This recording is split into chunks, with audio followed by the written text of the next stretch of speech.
Hello, my dear Franken friends, and welcome to Spookyou, your one-stop shop for all things ghastly and ghoulish. I'm your host, Barnabas Vixen, and my, do we have a tasty assortment of tantalizing tales for you today. Handpicked by our very own Weavers of Woe. Guaranteed to send a chill down your spine, or your money back, so it's non-refundable. But enough teasing, because you're here for the stories, aren't you? Well, without further ado, allow me to pass the reins on over to our vivacious voiceover virtuoso, Trey Falco, for the first of tonight's spooky stories. And I'll be seeing you real soon. That is, if this doesn't spook your eyeballs out first.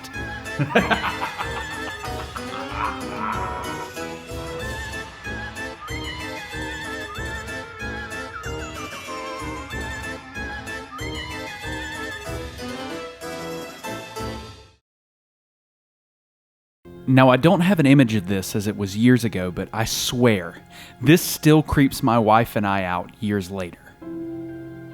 We had just had our daughter and were renting a house that my wife's stepfather, we'll call him G, owned.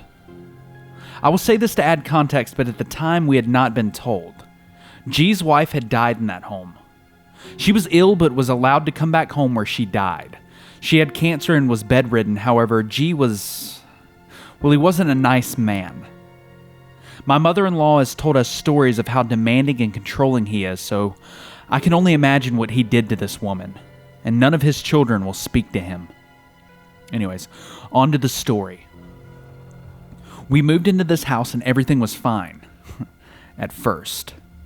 My wife and daughter never received the same treatment as I did, making me think she did not like men.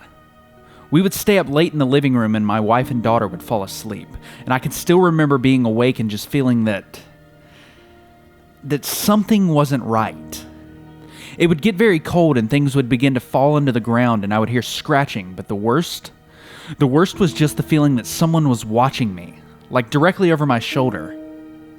And I should mention, I'm an OIF veteran, and I'm a huge horror nerd. And I don't scare easily, but something wasn't right when I was alone or awake by myself at that house. My cousin, who was a female, would watch our daughter during the week in the summer as she was a teacher and had off. One day she says she went to the bathroom and left the door open as to hear my daughter. And then the door closed and locked, and it wouldn't unlock. She says that it felt like someone was holding the handle so that she couldn't turn the knob, and she says she had to nearly rip the knob off to get the door open. I had told my wife about how some nights I would feel eerie alone, and she laughed it off as me being paranoid. I used to have an Xbox 360 that came with a Kinect. We rarely used it, but still had it hooked up to the Xbox, and one night we were playing with my daughter. The Xbox was on the home screen. The Kinect broadcast was at the bottom right corner of the screen and it was set to the body temperature, not the infrared setting. I can still remember my wife tapping me and telling me to look at the TV. It was a tiny square, but I could clearly see. There were our figures, red and orange with heat, and directly above us, a gigantic purple, almost smoke-looking thing. Now keep in mind, my wife had not believed me at this point. There was a wall that our couch sat against with nothing behind it, and this had never happened before. It never moved, and neither did we. I was absolutely paralyzed with fear. It was just this huge, dark, purple cloud that hovered over all three of us, and it continued for maybe 5 minutes before it just faded away. After this, my wife had told her mother, who then informed her that G's wife had died there, and that she was a friendly ghost, and that she had had experiences while fixing up the house before we had moved in. We never saw it again, however, I continued to feel like something was watching me. It occurred 5 years ago, and to this day, I believe we caught that woman who died right there on the Kinect, and it still sends chills up my spine whenever I think about it.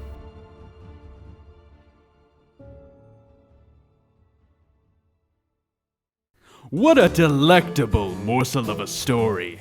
Something short and sinister to get that blood flowing. Hopefully that'll hold you over while we talk about one of our sponsors. Big Frank's Body Shop. Frank is a frequent listener of Spookyou and has immeasurable knowledge when it comes to your body. Yes, you. Yours, specifically. Every nook and cranny, every wrinkle and pore. Your very own biological mechanic. He has arms for when yours inevitably give out, various hearts and lungs to postpone that final breath. And right now, when you enter the coupon code SPOOKalicious at checkout, you'll receive 10% off your first purchase of $2,500 or more.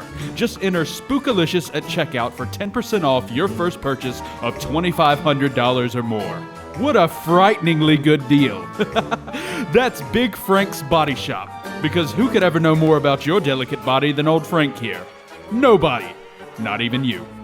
Up next, we got a story so scary, you may just want to go ahead and mute your speakers now. It's okay, we don't judge around here. Okay, Frank judges a little, but it's warranted and you know it. They crawl underneath my skin, needle legs slicing through muscle and fat. I can feel the pinching when they bite, and it's fire in my nerves. It's agony being flushed down hundreds of looping paths, burning its way towards a central station. But I don't scream. I bite myself, clenching my arms between teeth until warmth spills out. Blood helps to dull the pain. Not by much. Never by much. But enough. I can still hear them violating me through. The terrible chit-chit-chat echoes in my head. They rattle. My body is supposed to be my own, my God-given property, the one thing that I should have complete and total control over, but no. It's not just my body. It's theirs as well, the invaders. Not that they are outsiders. No, I was born with them already inside of me like everybody else. They've always been hiding in my darkest corners, my most personal spaces, waiting until they could hatch. And it didn't take them long. It never does. Every night is always the same. I lie in a bed, and they crawl and creep around my organs and veins. And they whittle me away. They turn my skeleton into dust. They leave behind a mess that has to be corrected. An emptiness that needs to be filled. An emptiness that sends me spiraling into a deep, dark sleep. And when I wake up in the morning, I check myself for alterations, changes, growth.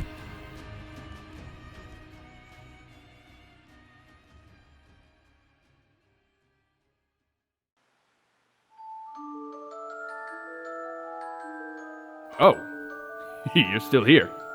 I was certain you had died or fled in absolute terror at the first syllable after my brilliant intro. My apologies. I wasn't really expecting anyone to actually make it this far. Nevertheless, if you enjoyed what you've heard this evening, then make sure you leave a like on this video and strike that subscribe button. Go on, bury it. Give it all you've got. It is how we keep the lights on in this place and feed the feral werecats that have made their home in the former manager's chest cavity. And now, it is with a heavy heart that I regret to inform you that it is time for us to depart. But don't despair. I can already hear your incessant weeping. I'll be here every Tuesday and Thursday to bring you more bone-chilling and soul-shivering stories to whet that insatiable appetite of yours. Now go forth, my ghastly gang, and stay spooky.